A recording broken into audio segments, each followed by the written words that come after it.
peresmian dan groundbreaking 1179 SPPG dan peresmian 18 gudang ketahanan pangan Polri. Hari ini Polri punya lebih dari 1000 SPPG.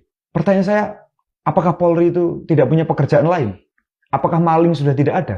Apakah begal sudah tidak ada? Apakah penjahat-penjahat kriminal sudah tidak ada?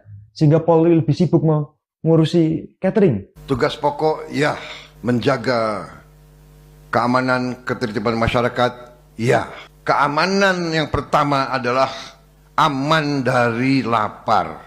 Loh, ini negara kesatuan Republik Indonesia atau negara catering Republik Indonesia? Hindari saja kata presiden. Hapuskan itu. Ganti CEO MBG. Kalau memang presiden hanya menjadi pelaksana daripada memberi makan bergizi gratis. Tapi di seluruh dunia yang saya pelajari, makan bergizi gratis adalah sangat-sangat diperlukan oleh mayoritas rakyat. Makan bergizi gratis ini, bergizi saja tidak, apalagi gratis. Kata gratis itu kan pengkhianatan luar biasa pada rakyat.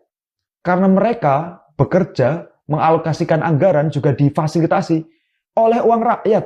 Loh, ketika uang itu kembali ke rakyat dalam bentuk makanan, kok mereka tega-teganya menyebut ini gratis? Rakyat itu membayar itu dengan kerjanya setiap hari, dengan pajaknya setiap hari. Sehingga kita lihat kembali, MBG ini sebagai tidak sebuah program, tapi justru proyek yang begitu jahat. Waktu saya melancarkan program ini, saya diejek, saya dijelek-jelekin, saya dituduh macam-macam. Saya juga tidak mengerti. Saya jelaskan ilustrasinya, Bang. Kenapa saya bilang bahwa MBG dalam konteks ini yang paling kita kritisi itu sebenarnya tidak berpihak ke rakyat. Karena sejak mula MBG itu ada, dia telah melanggar konstitusi tentang mandatory spending, anggaran pendidikan yang diperintahkan oleh Undang-Undang Dasar bahwa pemerintah wajib mengalokasikan 20%, baik itu APBN maupun APBD, untuk pendidikan. Di 2026 ini, anggaran pendidikan kita itu fantastis, Bang. 757 triliun. Klaimnya Prabowo itu terbesar sepanjang sejarah. Tidak keliru. Tapi kalau kita detailkan rinciannya, kita akan temukan ternyata 223 triliun dari 757 triliun, lebih dari 30% itu, tidak untuk pendidikan, tapi untuk Badan Gizi Nasional, untuk program makan bergizi gratis. Ini melanggar konstitusi, dan itu problem pertama. Saya buktikan kepada saudara-saudara, Prabowo Subianto sebagai Presiden Republik Indonesia, saya telah menghasilkan sekarang 1 juta lapangan kerja. Hanya dari MBG. Dan ada tuduhan untuk menjelekkan kita sebagai bangsa. Jadi begini ya, kalau saudara tidak suka dengan 2-3 orang, jangan merusak seluruh bangsa. Jangan pernah merasa Republik ini milikmu. Jangan pernah merasa Republik ini milik mbahmu. Karena Republik ini milik rakyat Indonesia. 280 juta rakyat Indonesia. Bukan 10 orang terkaya, juga bukan 100 orang paling berkuasa. Milik seluruh rakyat Indonesia. Jadi, adalah hal yang pasti ketika kalian berkuasa yang semena-mena, seluruh rakyat Indonesia ini akan sadar dan melawan kalian semua. Kalau tidak suka sama Prabowo, silahkan. 2029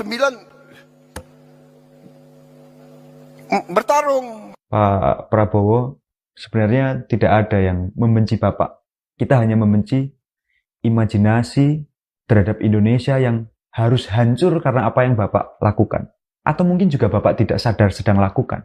Bapak, saya kira harus rendah hati untuk belajar. Bapak harus rendah hati untuk sadar bahwa Bapak ini sebelumnya bukan orang yang lahir dari proses meritokrasi yang jelas. Bapak tiba-tiba lahir sudah di dalam kasur emas. Tidak pernah merasakan lapar, haus, sebagaimana yang lebih dari 60% orang Indonesia rasakan. Kerendahan hati itu penting untuk supaya telinganya menjadi terbuka. Tapi sayangnya memang rezim hari ini yang Bapak pimpin punya kesombongan luar biasa, keangkuhan luar biasa. Dan siapapun yang angkuh, Bang, itu pasti akan jadi orang yang sukmun, bukmun, umyun fahum layar jiun. Dia akan jadi orang yang tuli, bisu, buta. Sedikit-sedikit mau demo. Demo boleh. Tapi dia tidak berharap demo, dia berharap kerusuhan. Dan kerusuhan itu mencelakakan bangsa dan negara. Jadi kelompok-kelompok ini sadar atau tidak sadar, saya yakin mereka dikendalikan oleh kekuatan asing. Yakin saya dan saya punya bukti. Pertanyaan saya di sini, kalau kami itu disebut anti asing, tapi kok ternyata yang meneror kami juga nomornya nomor asing. Kontaknya bukan kontak Indonesia, bukan +62 tetapi +44. Justru Inggris Raya. Maka yang sebenarnya anti asing adalah kami, atau orang yang tersinggung dan menyuruh orang-orang ini untuk meneror kami. Kami BEM UGM memang berkomitmen untuk menahan lapar dan haus. Kami mending tidak melakukan program apapun ketimbang harus melakukan program dengan cara menjilat kaki kekuasaan. Kalau demo silakan, tapi mau bagaimana mau demo? Kamu 5.000 kali demo, tidak akan ada satu pabrik dibuka. Dan saya menghimbau mereka, hai warga negara Indonesia, apakah kau tidak kasihan sama rakyatmu? Lalu pemerintah pengen orang yang mengkritik dia harus bersopan santun, harus beretika. Loh, mereka saja tidak beretika kok ketika menghadapi kami berdemonstrasi di lapangan misalnya. Ketika melemparkan gas air mata, mementungi kami. Ada banyak sekali ketidakadilan pikiran di sini. Bahwa seharusnya pemerintah itu punya sistem destilasi. Dia punya penyulingan terhadap emosi dan substansi.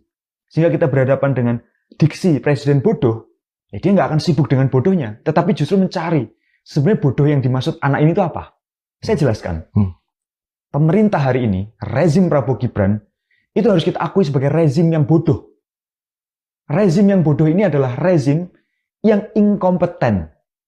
Dia tidak kompeten pada bidangnya. Itu terbukti dari bagaimana perekrutan kementerian misalnya. Kita bisa dengan sangat mudah mengatakan bahwa mereka yang hari ini duduk di kabinet, itu tidak semuanya. Bahkan dominan justru adalah mereka yang mampu menyenangkan hati Presiden Prabowo. Bukan mereka yang mampu bekerja untuk rakyat. Ini poin pertama bahwa ini orang-orang yang inkompeten. Kalau kita lihat Badan Gizi Nasional misalnya, ketuanya saja, kepalanya saja, bukan ahli gizi, tapi ahli serangga. Jadi rezim ini rezim inkompeten. Yang kedua, rezim ini juga tidak menghargai ilmu pengetahuan. Berapa banyak ahli gizi kita yang masih tidak mendapatkan pekerjaan layak. Sementara di Badan Gizi Nasional justru diisi oleh Polri. Presiden Prabowo menyampaikan ke beberapa tokoh aktivis yang diundang ke Hambalang, saya akan lawan oligarki. Tapi seminggu kemudian oligarki itu justru dijamu di rumahnya. Ini orang nggak bisa dipercaya, Bang. Apa yang dikatakan bukan apa yang dilakukan. Kita tahu bagaimana cara mudah untuk melawan oligarki. Berpihaklah ke rakyat. Buatlah undang-undang tentang pembatasan kekuasaan terhadap sumber daya alam, terhadap bisnis, sehingga oligarki tidak mampu lebih mengguritakan bisnisnya dan mematikan kemungkinan rakyat untuk menjadi sejahtera. Presiden Prabowo masih punya waktu 3,5 tahun. Syukur kalau beliau sehat sampai 2029 dan panjang usia. Tapi Pak Presiden sebagai orang yang sudah sepuh, saya harap panjenengan punya kesadaran bahwa tidak ada lagi yang panjenengan harapkan selain nama baik yang harus ditinggalkan. Gimana cara meninggalkan nama baik itu? Berpihaklah ke rakyat, dengarlah suara rakyat, lihatlah rakyat di rakyat itu sendiri, tataplah mata mereka. Jangan hanya menatap data-data yang dikirimkan oleh bawahan Anda, yang tentu itu sudah dimanipulasi sehingga Bapak senang. Hari ini Bapak ada dalam situasi yang gimana caranya Bapak itu harus senang, tidak boleh marah. Itu bahaya.